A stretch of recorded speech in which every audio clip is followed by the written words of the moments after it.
Okay, we're making homemade crescent rolls.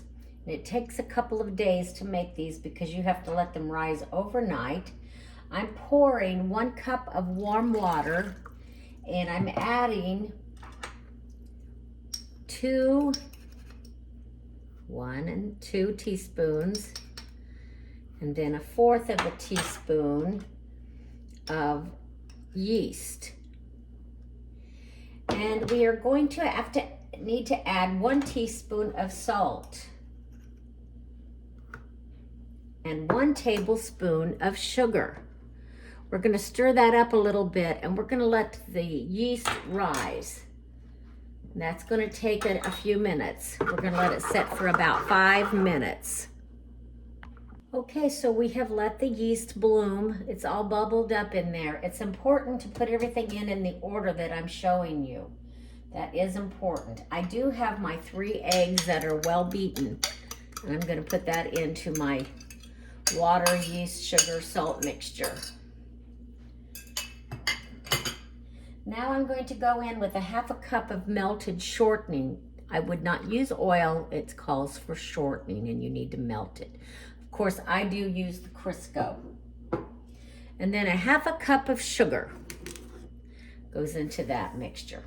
I'm going to stir this all up and get it mixed good together.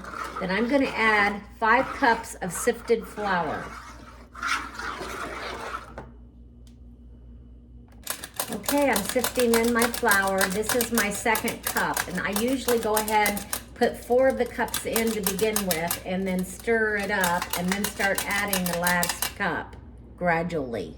I have 4 cups of my flour into my wet mixture, and I'm using a wooden spoon, and I'm just going to stir and stir until it gets well blended together, and then I'm going to add my last cup, and if I don't need all of it, I will hold some of it back. You can see as I'm stirring it, it still looks really wet and sticky, so it definitely needs some more flour. I'm going to add some more of it now. You can see that it's looking a lot drier now, so I'm just going to keep stirring this, and I'm probably going to start using my hands and kind of getting it to come together before I'm done. Then I'm going to put it in a bowl with some oil over the dough and put it in the refrigerator overnight. It needs to be in the refrigerator at least 8 hours. I will roll these out tomorrow and show you how to finish them up. So I've added all the flour and now I'm just trying to work it into my dough because the dough's a little dry right now, but as you squeeze the flour into it, the wet moisture in the middle comes out. You can kind of see that. So this will be ready soon to go into the refrigerator. So it's pretty much ready for the oil. I'm going to put just, like a couple tablespoons altogether of the oil, and I'll rub it over the top of this. And then I'm going to bring it up, turn it over, put a little bit more oil on there. I'm using Crisco oil. You don't use olive oil on this, you use regular oil. And I'm going to try to get it in kind of like a ball, or at least a round shape. Make sure it's all nicely covered in oil, not too much, but enough. This is going to sit in my refrigerator now, and tomorrow we'll have some rolls to roll out. Okay, folks, Cooking with Gigi continues with making these crescent rolls. This dough has been in the refrigerator overnight, and it needs about 3 to 4 hours to rise once we've rolled them out. So I'm getting ready to do that. I'm going to go ahead and take it out, and you can kind of see that it has risen. And I'm going to take this knife that's kind of sharp, and I'm going to cut it in 4 sections because that's how we need to do it to roll these out to make them appropriate in size. Okay, so there's 1 section, 2 sections. I'm trying to get them as even as I can. 3 sections. Now I have melted some butter in a bowl. I have a pizza cutter and a rolling pin. I have my flour that I'm going to need to sprinkle on my counter. Okay, I have removed one of my sections. I have 4 sections, and I'm going to push the bowl aside. I will bring my flour forward. I'm going to need my flour. And I do have my bowl of butter sitting here with a brush to go ahead and brush the butter on once I get this rolled out. I'm going to take this in my hand and I'm going to kind of turn it under like so. I want to get my ball of dough to be kind of smooth. I don't want to do it too many times. I'm going to make it kind of round. I want it to be round when I get this done. And then I'm going to lay this over here on my floured area. I'm going to start by just using my hands to go ahead and kind of flatten it out. Try to shape it in a circle like so. You can see it's still got some oil on the dough from where I did oil it a little bit. And I'm going to move this so you can see a little bit better what I'm doing. And so I'm sprinkling the top of my dough, and I need to sprinkle my rolling pin too. So I'm going to take some flour, sprinkle that on my rolling pin. And then I'm just going to start taking my rolling pin and kind of rolling it very simply, slowly, even. Try to move it around. Don't just roll in one direction. Keep moving your direction of your rolling pin until you get this to the size you want. I want it to be smaller than the size of a dinner plate. I want my rolls to be kind of puffed up, thick. I don't want them to be long, per se. And I've learned that over the years. I always wondered why mine didn't look as good as my sister-in-law Brenda's, and that's because I rolled it out too big. So, trying to get it about even everywhere. Looks like it is. You know, when you're rolling this, it will tend to kind of shrink back up a little bit. Now, I'm going to take my hands, and I want to kind of just make it a more perfect round. Kind of, this is almost a little bit smaller than what you would roll out for a pie crust. That looks about perfect to me. Now, I'm going to go ahead and take some of my butter and put some butter over here onto my dough. These are called butter horn rolls, and that's part of it's the butter. You want butter in there. I've used this recipe many times to make cinnamon rolls, and this would be the time you would put your cinnamon in. And you would shape this in a different shape. It'd be more of a rectangle shape. But I'm making these into crescent rolls for it's kind of like a Galentine's party tonight with some of my pickleball lady friends. Okay, I'm going to take this. Oops, that's going to roll. And oops, I got to take care of that. I'm going to take this and I'm just going to try to eyeball it and go right in half to the best of I can, of what I can tell. I'm trying to get my rolling pin not to roll over on me. Then I'm going to go in half again like I'm cutting a pie. Like you're cutting a pie. Trying to eyeball it, get them exactly the same size as close as possible. Just like that. That looks pretty good. Now I have a pan over here with a cookie sheet with some parchment paper. I'll bring that over here. And I'm just going to go to the edge of this. I don't know if you can see what I'm doing. I'll bring it over here and I'm going to roll it towards the point. And see, they're not real long. I don't really want them to be really long. I want them to be about that size, kind of smaller. They're going to rise late and they're going to puff up, and it'll be a beautiful looking crescent roll. Okay.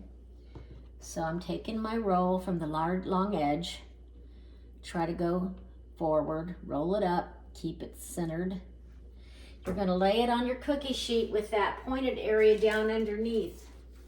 You're going to take it and turn it just a little bit. You want to turn it so it looks like a crescent shape. Here we go. Take another one. They're not going to be perfect. There's going to be some a little bit longer than the others. But your goal is to get them to the same size if you can. It just makes a better presentation. So you can see what I'm doing. I'm rolling it up like so. I'm leaving a little bit of space between my rolls because they are going to rise. So here we are, taking this again and rolling it. So simple, really, very not hard at all. Not hard at all. I'm gonna keep doing this until I get my rolls all ready and on my pan. Okay, I'm doing my next section and I'm taking it, kind of pulling it, tucking it under, giving it a little pull, and tucking it under with my hands so I get a nice looking ball. Looks pretty good. Placing it on my sprinkled flour, using my hands to kind of flatten it out. A little bit more powdered flour. Sprinkle it on the top. Use your rolling pin. Start rolling it out, moving it around. Don't keep it in one position. You want to roll it, move it, roll it a little bit, move it a little bit. Just keep doing that, going back and forth until you get it about the size and the shape you think you want. Again, don't get it too big, smaller than what a pie crust would be. You do want it to be the same thickness all the way around. Okay, now I'm going to, again, take my hands and kind of shape it the way I want it. Make it more round, just like so. Take my butter. You could use a spoon and you can pour it on and you can just smear it out with your spoon. This is the way that I do it. It takes about a stick of butter. And when I get them all done, I'm gonna go ahead and put a little more butter on top of each roll. Cover them up with a towel, let them rise about 3 to 4 hours. You can tell by looking at them when they're ready. It's usually about 3. I will turn my oven on and lay them on top of my oven and let my oven get a little warm so that helps them rise. All right, now I'm gonna eyeball them and cut them again, just like that. Here we go. We're guessing, hoping we're getting them about right. And here we are.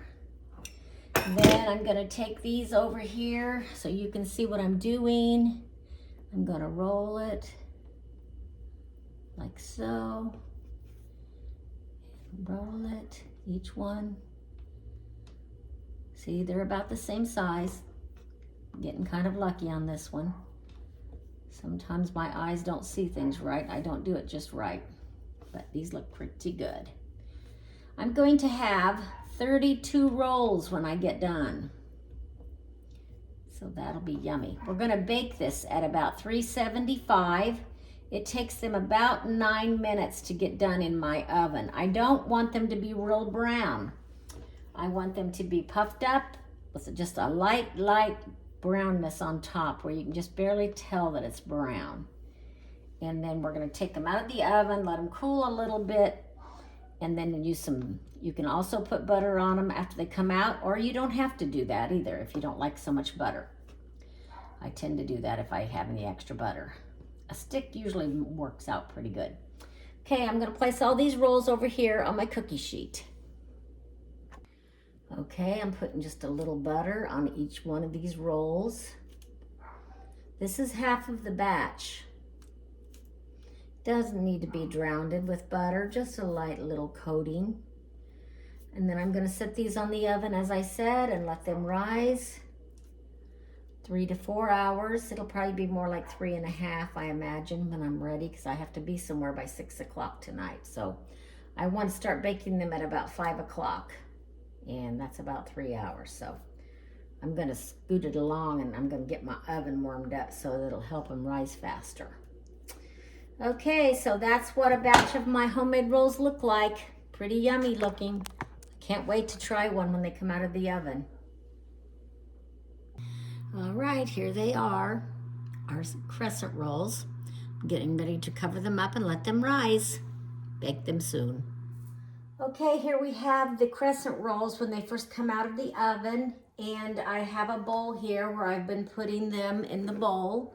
So we're gonna have 32 rolls, of course minus the one I'm trying. And they turned out great. They did rise perfectly. They're lightly brown. Thank you so much, folks. I'll try one for you.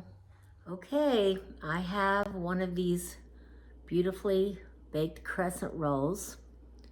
that I'm gonna try, and I have slathered some butter all over it. Mmm. Mmm. Pillowy, light, very good. I have to say, I do love my crescent rolls. I recently taught my sister-in-law, Linda, how to make them. She's having a lot of fun with it. Okay, well, I'm headed to my Galentine's party. It's a Valentine's party with a bunch of gals. It'll be fun. Well, thank you for tuning in to Cooking with Gigi. Have a great evening. Please subscribe if you like this recipe.